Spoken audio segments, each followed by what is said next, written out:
विजयादशमी, जो शौर्य और वीरता का प्रतीक है, के पावन अवसर पर आज श्री काशी विश्वनाथ धाम में भव्य शस्त्र पूजन समारोह का आयोजन किया गया। मुख्य कार्यपालक अधिकारी श्री विश्वभूषण ने इस समारोह को शास्त्रोक्त विधि से संपन्न किया। विजयादशमी, जिसे दशहरा भी कहा जाता है, बुराई पर अच्छाई की जीत का प्रतीक है। इस दिन भगवान राम ने रावण का वध कर धर्म की स्थापना की। शस्त्र पूजन के माध्यम से हम शस्त्रों के प्रति सम्मान व्यक्त करते हैं और उन्हें धर्म, सुरक्षा और सद्भावना के लिए उपयोग करने की प्रेरणा लेते हैं। समारोह के दौरान शास्त्रों की विधिपूर्वक पूजा की गई और उपस्थित जन समुदाय ने भारत की अखंडता और सुरक्षा के लिए प्रार्थना की। इस आयोजन ने न केवल सांस्कृतिक धरोहर को सहेजा, बल्कि समाज में एकता और जागरूकता का संदेश भी दिया। इस प्रकार विजयादशमी का ये पर्व सभी को प्रेरित करता है कि वे अपने जीवन में सच्चाई, धर्म और नैतिकता के मार्ग पर चलें।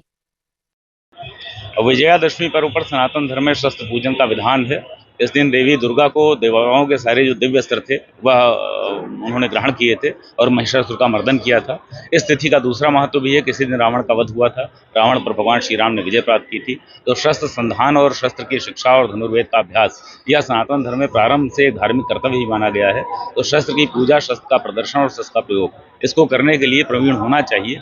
इसीलिए पारंपरिक शस्त्रों की पूजा यही स्मरण कराने के लिए कि जब कभी भी आपके ऊपर संकट आएगा तो शस्त्र ही आपको उससे राहत दिलाएंगे। शास्त्र के साथ शस्त्र की परंपरा का अपना महत्व है, इसी के लिए यह पर्व होता है, इसी दिन पूजन का महत्व है। श्री काशी विश्वनाथ मंदिर न्यास द्वारा समस्त पारंपरिक पर्वों को पुनः अपनी पूर्ण गरिमा के साथ, पूर्ण भव्यता के साथ आयोजित करने का जो निर्णय लिया गया है, उसी क्रम में आज का आयोजन संपन्न किया गया। सर, ये इस तरह का वैसा मुझे लगता है और ऐसा पारंपरिक रूप से रहा होगा कि चूंकि भगवान शंकर ने ही सबसे पहले अस्त्र शस्त्र का विधान दिया था, धनुर्वेद के प्रणेता हैं, भगवान परशुराम को समस्त शस्त्रों का उन्होंने संरक्षक बनाया था पृथ्वी पर।